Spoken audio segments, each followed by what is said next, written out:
ஆணையரவில் உற்பத்தி செய்யப்படும் உப்புக்கு ஆணையரவு உப்பு என்ற நாமத்தை வழங்க தீர்மானம்.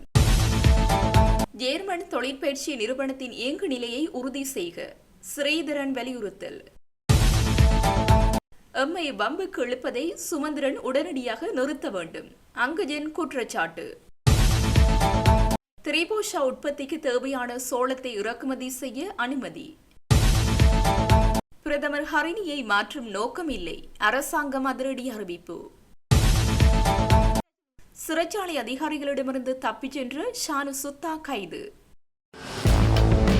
ஜனாதிபதி அனுரகுமார திசாநாயக்கவிற்கும் ஆஸ்திரேலிய பிரதி பிரதமரும் பாதுகாப்பு அமைச்சருமான ரிச்சர்ட் மார்லஸுக்கும் இடையிலான கலந்துரையாடல் இன்று ஜனாதிபதி அலுவலகத்தில் இடம்பெற்றது.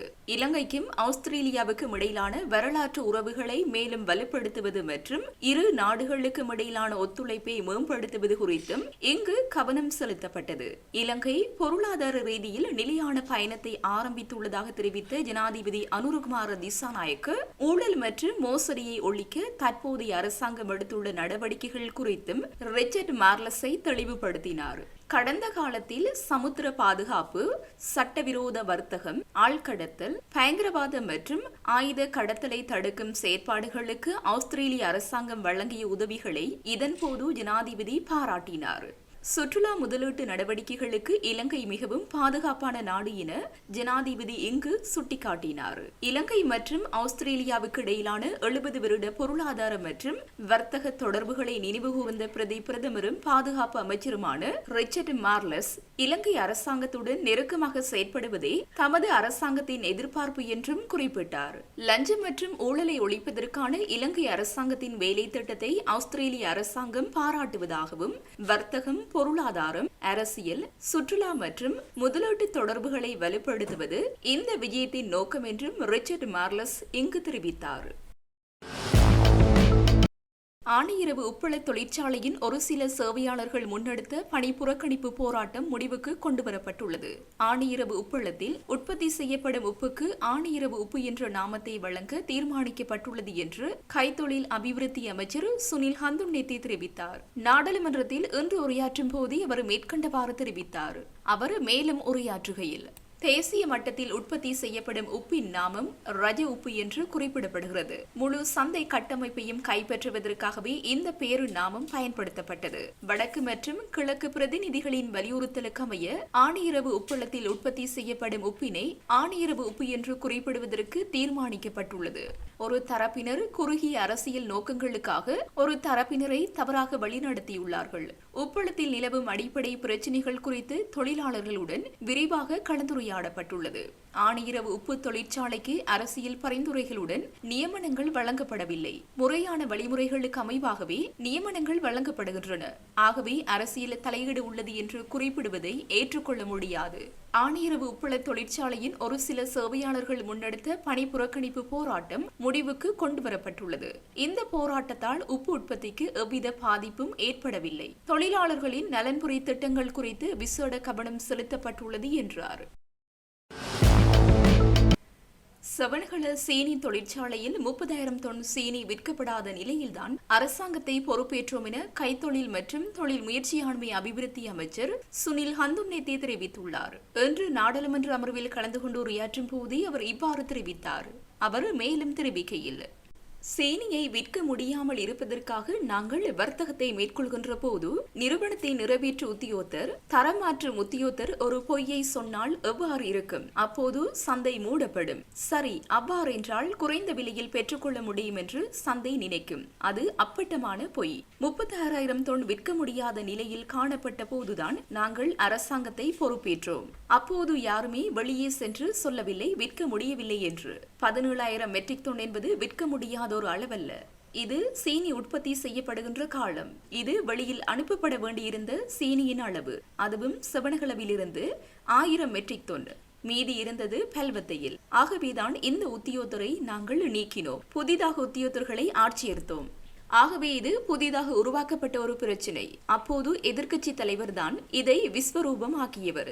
சுகத் என்ற ஒருத்தர் இருக்கிறார். அவருக்கு உதவியவர் ரொஹான். அவரை பதவியில் இருந்து நீக்கியமைக்கு 2 நாள்களுக்கு பிறகு ஆர்ப்பாட்டங்களை செய்தார். அதனால் செவனகலை நிலையம் மூடப்படவும் இல்லை. செவனகலை நிலையம் மூடவும் படாது. செவனகலையில் சிறிய ஒரு இயந்திரம் இயங்கப்படவில்லை. ஆனால் நாங்கள் அதனை சரி செய்தோம். செவனகலை சென்று பாருங்க, அது மூடப்படவில்லை. இதை எதிர்க்க இவர்கள் எத்தனிக்கிறார்கள். இதை விற்பது என்றால் இவர்களுக்கு பிரச்சனை இல்லை. அரசாங்கம் இவற்றை கொண்டு செல்கின்ற போது இவர்களுக்கு அது பிரச்சினை. நாங்கள் இதை விற்போம் என்று சொன்னால் வாங்க இவர்கள் வரிசையில் இருப்பார்கள். நாங்கள் அதை விற்பதில்லை. தெளிவாக கூறுகிறோம். 2,70,000 மக்களுடைய வாழ்க்கை பிரச்சினை. ஆகவே இப்போது நாங்கள் உண்மையில் நஷ்டத்தில் இயங்குகிறோம். அதை நாம் ஏற்றுக்கொள்கின்றோம். அதில் லாபம் ஈட்டும் நிலைக்கு நாங்கள் உயர்த்துவோம். நாங்கள் கரும்பை சீனியாக ஏற்றுமதி செய்வோம். நாங்கள் இந்த செவனகலையை அபிவிருத்தி செய்வோம். எங்களுடைய எதிர்பார்ப்பு விவசாயிகளுக்கு கிடைக்கின்ற பணத்தை 1% கூட குறைக்காமல் ஊழியருடைய பிரச்சனையை தீர்த்து நியாயமான விலையில் நுகர்வோருக்கு சீனியை வழங்குவதே ஆகும் என்றார். கிளிநொச்சி, முல்லைத்தீவு மாவட்டங்களில் கடந்த 30 ஆண்டுகளுக்கு மேலாக நடந்தேறிய யுத்தத்தினால் பாதிக்கப்பட்ட இளைஞர் யுவதிகளின் எதிர்காலம் கருதியும் அவர்களுக்கான தொழிற்பயிற்சிகளை வழங்கும் நோக்கிலும் ஜேர்மன் அரசாங்கத்தின் நிதியுதவியுடன் கிளிநொச்சி அறிவியல் நகரில் ஆரம்பிக்கப்பட்ட இலங்கை ஜேர்மன் தொழிற்பயிற்சி நிறுவனத்தின் சுயாதீன இயங்கு நிலையை உறுதி செய்யுமாறு இலங்கை தமிழரசு கட்சியின் பாராளுமன்ற உறுப்பினர் சிவஞானம் ஸ்ரீதரன் தெரிவித்தார். அவர் மேலும் உரையாற்றுகையில்,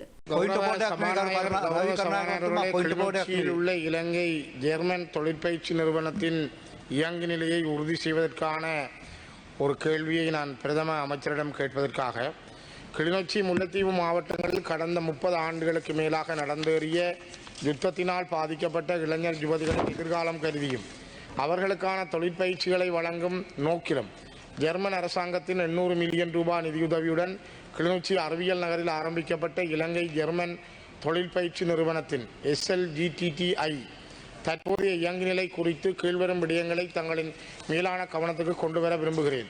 கிளிநொச்சி மாவட்டத்தில் இயங்கி வரும் இலங்கை ஜெர்மன் தொழிற்பயிற்சி நிறுவனம் இன்று வரை இலங்கை அரசாங்க வர்த்தமானி மூலம் அங்கீகரிக்கப்படவில்லை.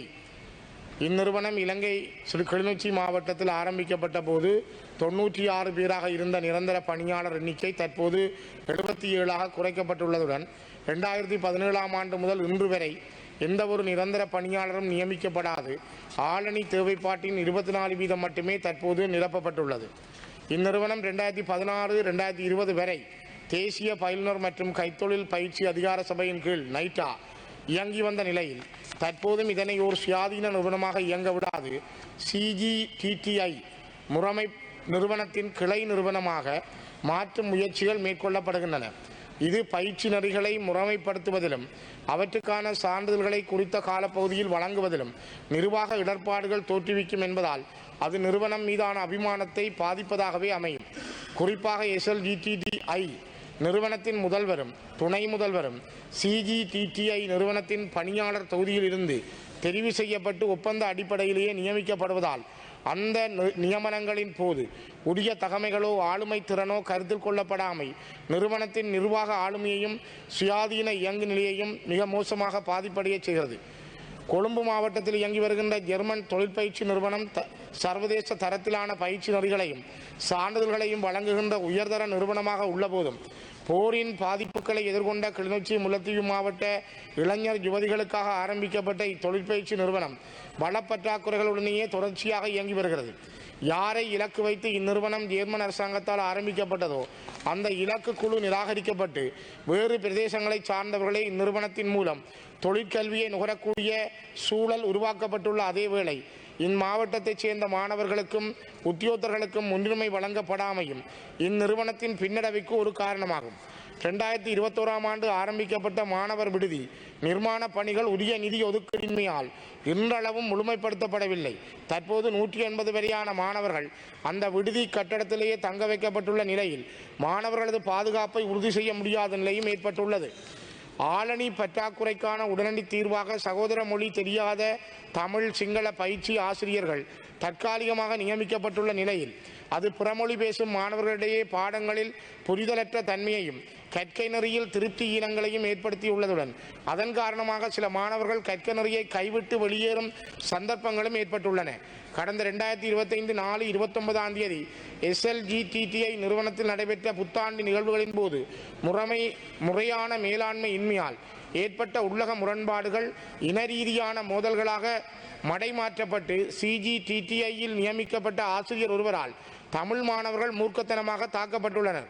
மேற்படி விடயங்கள் சார்ந்து தங்கள் உயர்ந்த கரிசனையை கோருவதோடு இந்நிறுவனத்தின் செயல்பாடுகளும் சேவையும் எமது மாவட்டத்துக்கு தேவையாக உள்ள நிலையையும் கிளிநொச்சி முல்லைத்தீவு மாவட்ட இளைஞர் யுவதிகளின் தொழில்திறன் விருத்தியை கருதி இந்நிறுவனத்தில் எத்தனை தமிழ், சிங்கள, முஸ்லிம் மாணவர்கள் தற்போது பயிற்சி பெறுகிறார்கள் என்பதையும் அவர்கள் எந்த அடிப்படையில் பயிற்சி நெறிகளுக்கு உள்வாங்கப்படுகிறார்கள் என்பதையும் தற்போது என்னென்ன பயிற்சி நெறிகள் நடைமுறையில் உள்ளன என்பதையும் அமைச்சர் அறிவிப்பாரா? வளத்திலும் தரத்திலும் மிகவும் தாழ்நிலையில் உள்ள கிளிநொச்சி மாவட்ட SLGTI நிறுவனத்தை அங்கீகரிப்பதற்கான அரசாங்க வர்த்தமானி ஏன் இதுவரை வெளியிடப்படவில்லை என்பதை அமைச்சர் சபைக்கு அறிவிப்பாரா? இந்நிறுவனத்தில் நீண்ட காலமாக நிலைவரும் பௌதீக வள மற்றும் ஆளணி பற்றாக்குறைகள் எப்போது நிவர்த்தி செய்யப்படும் என்பதை அமைச்சர் அறிவிப்பாரா? இந்நிறுவனம் உருவாக்கப்பட்ட நோக்கத்தின் அடிப்படையில் தொடர்ந்தும் கிளிநொச்சி மாவட்டத்தில் சுயாதீனமாகவும் தனித்தன்மையோடும் இயங்குவதற்கான அடிப்படை வசதிகள் எப்போது ஏற்படுத்தி கொடுக்கப்படும் என்பதையும் இந்நிறுவனத்தை அங்கீகரிப்பதற்கான அரசாங்க வர்த்தமானி அறிவித்தல் எப்போது வெளியிடப்படும் என்பதையும் அமைச்சர் இந்த உயர்ந்த சபைக்கு அறிவிப்பாரா? தேங்காய் சார்ந்த தொழில்களை ஆதரிப்பதை நோக்கமாக கொண்ட அரசாங்கத்தின் மூலப்பொருள் இறக்குமதி முயற்சியின் கீழ் இறக்குமதி செய்யப்பட்ட தேங்காய்பால் முதல் கப்பல் இலங்கையை வந்தடைந்துள்ளது. உறைந்த தேங்காய்பால் பவுடர் மற்றும் டெஸ்டாவுடன் துண்டுகளாக்கப்பட்ட தேங்காய் ஆகியவற்றை உள்ளடக்கிய இந்த சரக்கு 200 மில்லியன் தேங்காய்களுக்கு சமம் என தெரிவிக்கப்பட்டுள்ளது. அத்துடன் இந்த இருப்பு சுங்க அனுமதி மற்றும் ஆய்வக சோதனைக்கு உட்படுத்தப்பட உள்ளது எனவும் தெரிவிக்கப்படுகின்றது. பெருந்தோட்டம் மற்றும் தொழில்துறை அமைச்சகங்களின் கூட்டு முன்மொழிவின் அடிப்படையில் அமைச்சரவையால் அங்கீகரிக்கப்பட்ட இந்த திட்டம் தேங்காய்பால் பவுடர் தொழிலில் மூலப்பொருள் பற்றாக்குறையை குறைக்கவும், உள்நாட்டு தேங்காய் விலைகளை குறைக்கவும், உள்ளூர் உற்பத்தியாளர்களை ஆதரிப்பதையும் நோக்கமாக கொண்டுள்ளது. திரிபோஷா உற்பத்திக்கு தேவையான தரப்படுத்தப்பட்ட சோளத்தை இறக்குமதி செய்ய அமைச்சரவை அங்கீகாரம் வழங்கியுள்ளது.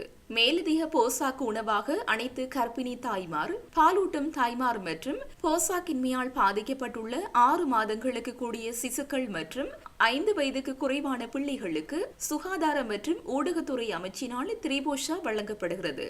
திரிபோஷா உற்பத்திக்காக சோளம் மற்றும் சோயா போஞ்சி மூலப்பொருட்களாக பாவிக்கப்படுகின்றன. இலங்கை திரிபோஷா லிமிடெட் நிறுவனத்தின் வருடாந்த சோளத்தின் தேவை 18,000 மெட்ரிக் தொன்கள் ஆகும் என்பதுடன் மாதாந்த தேவை 1,500 மெட்ரிக் தொன்கள் ஆகும். இந்த நிலையில் திரிபோஷா உற்பத்திக்கு தேவையான தரப்படுத்தப்பட்ட சோளத்தை இறக்குமதி செய்ய அமைச்சரவை அங்கீகாரம் வழங்கியுள்ளது. கிருசாந்தி குமாரசுவாமி பாலியல் வன்முறை படுகொலை வழக்கில் தண்டனை வழங்கப்பட்ட 5 தாக்கல் செய்த அடிப்படை உரிமை மீறல் மனுவை உயர் நீதிமன்றத்தின் 3 நீதிபதிகள் அடங்கிய குழு இன்று ஏகமனதாக நிராகரித்துள்ளதுடன் மேல்முறையீடு செய்வதற்கும் அனுமதி மறுத்துள்ளது. முதல் குற்றவாளி சோமரட்ன ராஜபக்ச உட்பட தண்டனை வழங்கப்பட்டுள்ள 5 தாங்கள் பல வருடங்களாக மரண தண்டனை கைதிகளாக உள்ளனர் என தெரிவித்து அடிப்படை உரிமை மீறல் மனுவை தாக்கல் செய்திருந்தனர். தங்களின் மரண தண்டனையை நிறைவேற்றாமல் தங்களிற்கு பொது மன்னிப்பை வழங்க வேண்டும் அல்லது தங்களிற்கு விதிக்கப்பட்ட தண்டனையை ஆயுள் தண்டனையாக மாற்ற வேண்டும் என அவர்கள் தங்கள் மனுவில் தெரிவித்திருந்தனர். ஜனாதிபதி சட்டத்திரணி மனோகர் டி சில்வா அவர்களின் சார்பில் அடிப்படை உரிமை மீறல் மனுவை தாக்கல் செய்திருந்தார். மரண தண்டனை விதிக்கப்பட்டு நீண்ட காலமாக சிறையில் அடைக்கப்படுவது கொடூரமானது, மனிதாபிமானமற்றது என தங்கள் மனுவில் தெரிவித்திருந்த அவர்கள் இது தங்கள் அடிப்படை உரிமைகளை மீறுகின்றது என குறிப்பிட்டிருந்தனர். சிறைச்சாலை ஆணையாளர் நாயகம் சார்பில் ஆஜராகிய சிரேஷ்ட பிரதி சொலிசிட்டர் ஜெனரல் இந்த மனுவில் தெரிவிக்கப்பட்டுள்ள விடயங்கள் குறித்து கடும் ஆட்சேபனைகளை முன்வைத்தார்.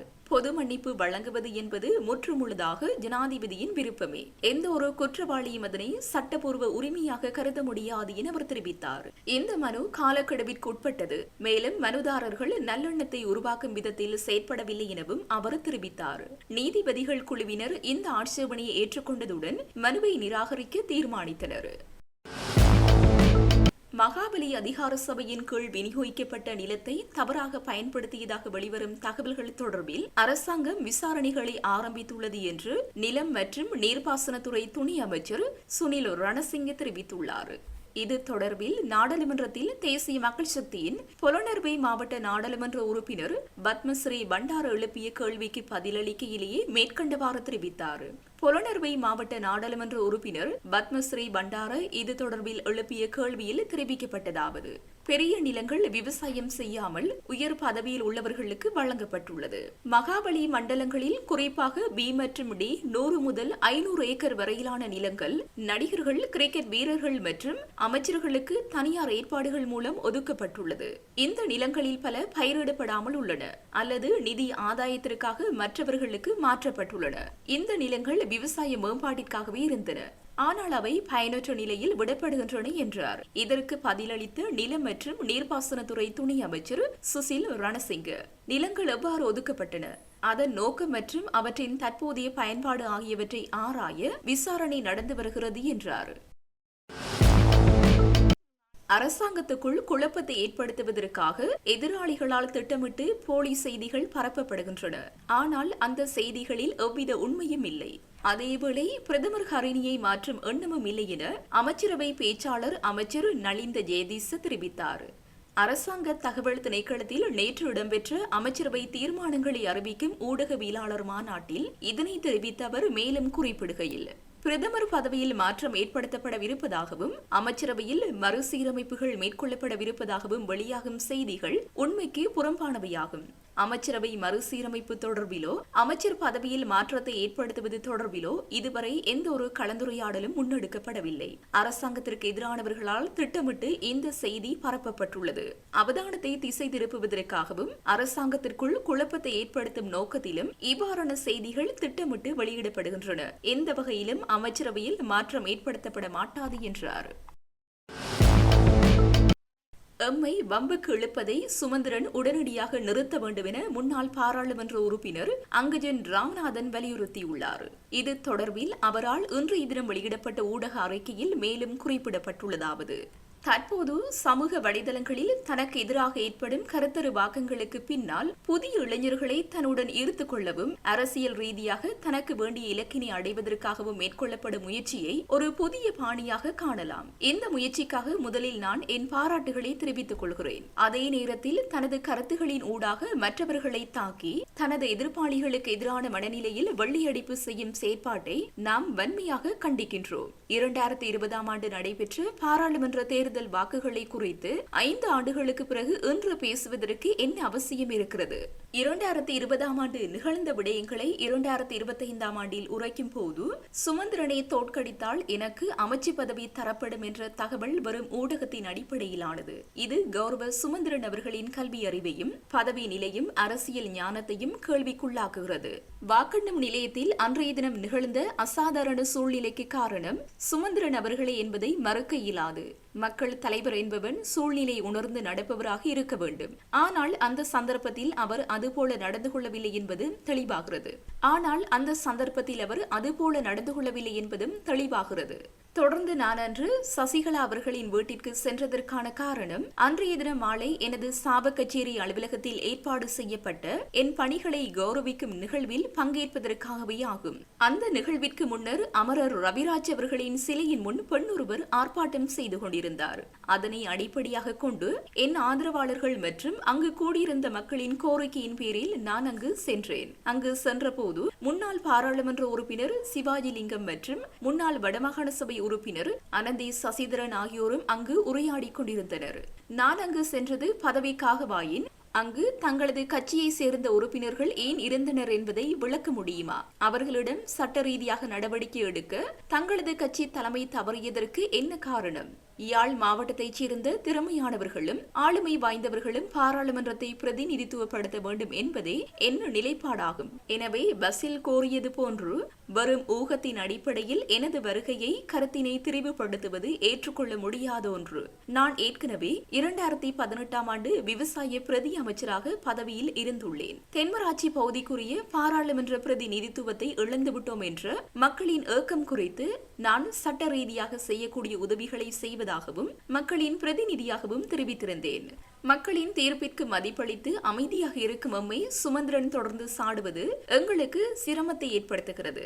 தென்மராட்சி பகுதிக்குரிய பாராளுமன்ற பிரதிநிதித்துவத்தை இழந்துவிட்டோம் என்று மக்களின் ஏக்கம் குறித்து நான் சட்ட ரீதியாக செய்யக்கூடிய உதவிகளை செய்வதாகவும் மக்களின் பிரதிநிதியாகவும் தெரிவித்திருந்தேன். மக்களின் தீர்ப்பிற்கு மதிப்பளித்து அமைதியாக இருக்கும் எம்மை சுமந்திரன் தொடர்ந்து சாடுவது எங்களுக்கு சிரமத்தை ஏற்படுத்துகிறது. அவர் மக்களின் தீர்ப்பை மதிக்க கற்றுக்கொள்வது அவசியம். கடந்த காலத்தில் தன்னை குறித்த மக்களின் விமர்சனங்களுக்கு பதிலாக மற்றவர்களை குறை கூறும் கீழ்த்தர அரசியலை அவர் நிறைவு செய்ய வேண்டும். மக்களின் தீர்ப்பை மதிக்காவிட்டாலும் எம்மை வம்புக்கு இழுப்பதை உடனடியாக நிறுத்த வேண்டும். உதவி செய்ய இயலாத நிலையில் இருந்தாலும் குறைந்தது தொந்தரவு செய்யாமல் இருப்பதை மக்கள் எதிர்பார்க்கும் பண்பாகும் என தெரிவித்தார்.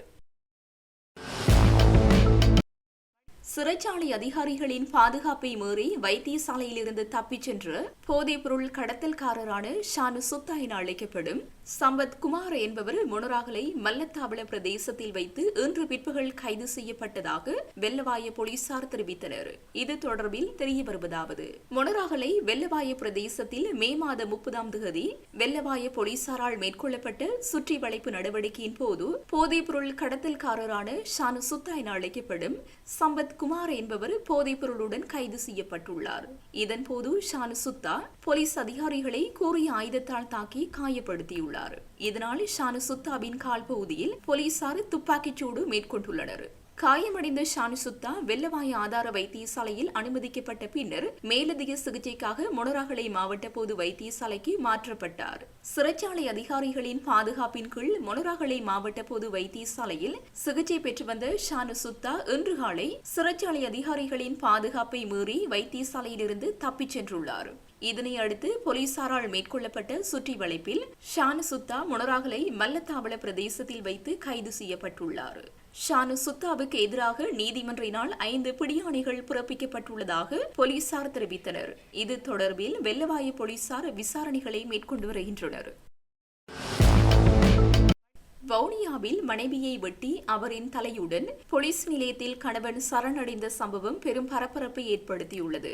இச்சம்பவத்தில் அனந்தர் புளியங்குளம் பகுதியைச் சேர்ந்த ஆரம்ப பிரிவு பாடசாலை ஆசிரியை ஒருவரே இவ்வாறு கொலை செய்யப்பட்டுள்ளார். மானிப்பாயை சொந்த இடமாக கொண்ட கணவன் தனது மனைவிக்கு வேறொருவருடன் தொடர்பு இருந்ததாக குற்றம் சாட்டி தகராறில் ஈடுபட்டு வந்துள்ளார். இருப்பினும் இந்த விவகாரம் இருவருக்குள்ளும் தீர்க்கப்பட்டு அண்மைய நாட்களில் இருவரும் சுமூகமாக இருந்துள்ளனர். இந்த நிலையில் மீண்டும் குறித்த விடயத்தை வேறொரு இளைஞன் ஆதாரங்கள் சிலவற்றை அனுப்பி ஆரம்பித்து வைத்துள்ளார். இதனால் மீண்டும் அவர்களுக்குள் தகராறு ஏற்பட்டுள்ளது. குறித்த விடயத்தை ஆசிரியையின் சகோதரனிடமும் கணவர் கூறியுள்ளார். இதனை அடுத்து இந்த விவகாரத்தை போலீஸ் நிலையத்தில் தீர்த்துக் கொள்ளலாம் என கூறி மனைவியை அழைத்துச் சென்றுள்ளார். இவ்வாறு மனைவியை அழைத்துச் சென்று நைனாமடு காட்டு பகுதியில் மனைவியின் கழுத்தை அறுத்து கொலை செய்த பின்னர் கழுத்தை வெட்டி பிளாஸ்டிக் பையில் வைத்து மோட்டார் சைக்கிள் டிக்கிக்குள் வைத்து புளியங்குளம் போலீஸ் நிலையம் சென்றுள்ளார். அதேவேளை தனது மனைவியை கொன்று நைனாமடு காட்டில் வீசியுள்ளதாக அவர் தெரிவித்ததை அடுத்து போலீசார் சடலத்தை மீட்கும் பணியில் ஈடுபட்டனர். இச்சம்பவம் வவுனியாவில் பெரும் பரபரப்பை ஏற்படுத்தியுள்ளதுடன் சம்பவம் தொடர்பில் மேலதிக விசாரணைகளை போலீசார் முன்னெடுத்து வருகின்றனர். கடந்த அரசாங்கத்தில் நடந்த ஊழல் பற்றி நாடாளுமன்ற உறுப்பினர் ராமநாதன் அர்ஜுனா இன்று நாடாளுமன்றத்தில் தெரிவித்தார். அவர் மேலும் உரையாற்றுகையில், මදික්පුකුරිය මූලාසන උඩ මන්ත්‍රතුමා ඒ වගේම අනිත් පාරාளுමන්ත්‍ර මැට පාරාளுමන්ත්‍ර தமிழ் லேகாதிக்கின்றேன் மற்ற பாராளுமன்ற மந்திரிகள் அதே நேரம் எங்களுடைய இந்த சிறப்பு பிரேரணையை கொண்டு வந்த சம்பந்தப்பட்ட பாராளுமன்ற உறுப்பினருக்கும் நன்றி. இவ்வாறு எங்களுடைய நிசாம் காரியப்பர் அவர்கள் சொன்னது போன்று இந்த ஒத்திவைப்பு வேளை பிரேரணையின் போதான இந்த ஒரு சில நிமிடங்கள் எங்களை போன்ற பாராளுமன்ற உறுப்பினர்களுக்கு வந்து மிகவும் முக்கியமான ஒரு விடயம். நான் இந்த விடயத்திலே நான் உண்மையாகவே கலனியிலே நான் பிறந்திருக்காவிட்டாலும் வளர்ந்திருக்காவிட்டாலும் உண்மை என்னவென்றால் நான் கொழும்பு தெற்கிலே கூட வாழ்ந்திருக்கிறேன். 2015ஆம் ஆண்டிலிருந்து 2018ஆம் ஆண்டு காலப்பகுதியிலே நான் இருந்த வீடு நெஞ்சளவுக்கு கூட தண்ணி அங்கே வந்திருக்கிறது துட்டகமனு ஸ்ட்ரீட்டிலே. ஸோ இது வந்து எங்களுடைய கொழும்பை பொறுத்த வரைக்கும் கலனியை பொறுத்த வரைக்கும் மிக முக்கியமான பிரச்சனை. அது மழை நேரங்களிலே இந்த தண்ணீரானது குடிமனைகளுக்கு போகின்ற போது இடப்பெயர்வுகள் என்று சொல்லும்போது தான் எனக்கு ஞாபகம் வருகிறது. நான் எங்களுடைய கிளிநொச்சி சம்பந்தமாக கதைக்க வேண்டும். உங்களுக்கு தெரியும், கிளிநொச்சியிலே இரணைமடு குளம் என்று ஒன்று இருக்கிறது. மழை பாய்கின்ற நேரம், மிகவும் மழையான நேரங்களில் கூட இப்போது கலனியிலே இருக்கிற பிரச்சனை போன்று இரணைமடு குளம் வந்து வான் பாய்கின்ற நாட்களிலே பெருமளவான மக்கள் வந்து அங்கே இருந்து இடம்பெயர்வார்கள்.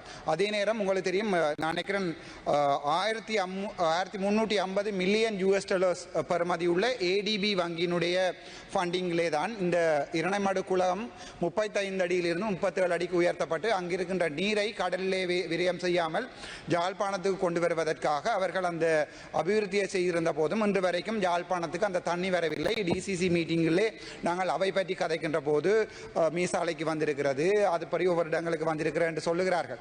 அதிலே எக்கச்சக்கமான மில்லியன் கணக்கான பணம் வந்து விரயமாக்கப்பட்டிருக்கிறது, அதிலே வேஸ்ட் ஆக்கப்பட்டிருக்கிறது. நல்ல உதாரணம், யாழ்ப்பாணத்திலே மழை பெய்கின்ற போது நல்லூர் பகுதிகளில் கூட இந்த பாதைகளிலே நீர் வளைந்தோடக்கூடிய எந்த ஒரு கட்டமைப்புகளும் யாழ்ப்பாணத்திலே இருக்கவில்லை. ஸோ இவை எல்லாம் வந்து எப்படி நாங்கள் பார்க்கிறோம் என்றால் கடந்த அரசாங்கங்கள காலத்திலே நடந்த மிகப்பெரிய ஊழலாகத்தான் பார்க்கிறோம். ஊழல் என்று சொல்லும் போது தான் ஞாபகம் வருகிறது, நான் இப்போது லஞ்ச ஊழல் ஆணைக்குழுவுக்கு போய்விட்டு அவசரமாக ஓடி வருகிறேன். என்னென்றால் இந்த ஊழல் விடயமாக கதைக்கோணும். யாழ்ப்பாணத்தில் இருக்கின்ற ஆதார வைத்தியசாலையான தெளிப்பளை ஆதார வைத்தியசாலையிலே இப்போது கிட்டத்தட்ட 30 மில்லியன் பெறுமதியான பணம் ஒரு டாக்டர் அவருடைய பேர் வந்து ஒரு ஒன்காலஜி கன்சல்டன்ட், பேர் சொல்லுவது அவ்வளவு நல்லதில்லை, தன்னுடைய சொந்த பணமாக அந்த வைத்திய அதிகாரிக்கு தெரியாமல் அந்த 30 மில்லியன் பெறுமதியான பணத்தை கேன்சர் வைத்தியசாலைக்கு கிருஷாந்தி டாக்டர் அந்த பணத்தை வந்து அவர் எடுத்து தன்னுடைய சொந்த பணமாக பாவித்து வடக்கு மாகாணத்திலே அவர் தன்னுடைய விருப்பத்துக்கு ஏற்ற மாதிரி அந்த வைத்தியசாலையை வந்து அவர்கள் தங்களுடைய விருப்பத்துக்கு ஏற்ற மாதிரி நிர்வகிக்கிறார்கள். சுகாதார அமைச்சிலே அந்த எந்த அனுமதியும் பெறவில்லை. ஆனால் என்ன விடயம் என்றால் அதை DCC மீட்டிங்கில் நாங்கள் கதைக்கின்ற போது அதற்கு டிஃபமேஷன் வழக்குகளை போட்டுக் கொள்கிறார். ஆகவே இன்று லஞ்ச ஊழல் ஆணைக்குழுவிலே கிருஷாந்தி அம்மாவினுடைய தனிப்பட்ட அந்த பண கொடுக்கல் வாங்கல் அந்த வைத்தியர் தேவநேசன் அவர்களிடம் கேட்கின்ற போது அவர் சொல்லுகிறார் தனக்கு அது தெரியாது. வைத்தியர் கேதீஸ்வரன் சொல்லுகிறார் அதுக்கு மேலே இருக்கின்ற RDHS தனக்கு அது தெரியாது. ஆனால் மில்லியன் கணக்கான பணம் வந்து தெல்லிப்பளை ஆதார வைத்தியசாலையிலே பாவிக்கப்படுகிறது. மிகப்பெரிய ஊழல். அந்த ஊழல் தொடர்பாக நான் இன்று லஞ்ச ஊழல் ஆணைக்குழுவுக்கு போயிட்டு இன்று தான் நான் வந்து கொண்டிருக்கிறேன். இப்போது நான் அந்த ஊழல் போது இன்னொரு விடயத்தை சொல்லணும். அண்மையிலே மே தவஸ் කීපයකට කලින් ගියා අනුරාධපුර මේ මගේස්ත්‍රාට මගේ අර ලයිට් සිග්නල් කේස් එකට ගියා. එතකොට මිනිස්සු මට ගෙනත් දුන්නා ගරු මන්ත්‍රීතුමා විවාදයට අදාළ ප්‍රශ්නයට අදාළව කතා කරොත් වඩා හොඳයි කියලා අපි යෝජනා කරනවා. ඒ අදාළ එක තමයි. එතකොට එතුමා එතනින් මිනිස්සු මට ගෙනත් දුන්නා. ඒ කියන්නේ මිලියන් 500 ගේ එකක් මිලියන් 5ට ලියලා තියෙනවා කියලා ඔප්පුවක් ගෙනත් දුන්නා. එතකොට ඒවා ගැන කවුරුත් හොයන්නේ නැහැ. ඒවා ගැන නමක් කියන්න මට කැමති නැහැ. මම අදාළ පුත්කලයට කිව්වා ඔබතුමා මේ ඩීට් එක ලියලා තියෙනවා කියලා. මම ඒක ගැන වැඩිපුර කතා කරන්නේ නැහැ. අපි ප්‍රශ්නයකට එමු. එතකොට நான் சொல்லுகிறேன் என்றால் இப்போது எங்கட வடக்கு மாகாணத்திலே இருக்கின்ற நீர் வடிகால்கள் அல்லது வந்து இரணைமடு குளத்திலே இருக்கின்ற அந்த தண்ணீர் அமைப்புகள் மழை பெய்கின்ற போது அதாவது வந்து எங்களுடைய ஒரு மழை பெய்து வான் பாய்கின்ற போது கிளிநொச்சி மக்கள் மிகவும் பாதிக்கப்படுகிறார்கள். நாங்கள் ஒவ்வொரு மாவட்டங்களுக்காக இந்த ஒத்திவைப்பு பிரேரணையை கொண்டு வர முடியாது. ஆகவே நாங்கள் இந்த நிமிடத்திலே கேட்டுக்கொள்வது என்னென்றால் இவற்றுக்கு ஒரு எங்களுடைய நிசாம் காரியப்பர் அவர்கள் சொன்னது போன்று இவற்றுக்கு ஒரு சிறப்பான கொமிட்டி ஒன்று அமைக்கப்பட்டு அவை முழுவதுமாக இலங்கை முழுவதாக ஆராயப்படணும். இது மட்டுமல்ல, கிழக்கு மாகாணங்களில் இந்த பிரச்சனை இருக்கிறது. அனுராதபுரங்களில் இந்த பிரச்சனை இருக்கிறது. இவை ஒரு கமிட்டி ஒன்று அமைக்கப்பட்டு இந்த கமிட்டிகள் வந்து சரியான விசாரணை சரியான விசாரணை ஒன்று ஏற்படுத்தப்பட வேண்டும். ஆகவே இந்த இவ்வகையான ஒத்திவைப்பு பிரேரணை ஒரு தனிப்பட்ட ஒரு பிரதேசங்களுக்கு மட்டும் கொண்டு வராமல் இந்த ஒத்திவைப்பு பிரேரணை இலங்கை முழுவதுமாக கொண்டு வரப்பட்டு அவற்றிலே அதாவது இலங்கையிலே இருக்கின்ற சகல பிரதேசங்களிலும் இருக்கின்ற வெள்ள நீர் பாய்கின்ற பிரச்சனைகள் தொடர்பாக ஆராயப்படுமாக இருந்தால் வடக்கு மாகாணத்தில் இருக்கிற நாங்களும் கிழக்கு மாகாணத்தில் இருக்கிற நாங்களும் இந்த இலங்கையினுடைய ஒரு சமகுடிகளாக மதிக்கப்படுவோம் என்ற ஒரு நம்பிக்கையிலே இந்த பிரேரணையை நான் ஆமோதித்து வழிமொழிந்து சந்தோஷமாக இந்த பிரேரணையை ஏற்றுக்கொண்டு எனது கருத்தை முடிக்கிறேன். நன்றி, வணக்கம்.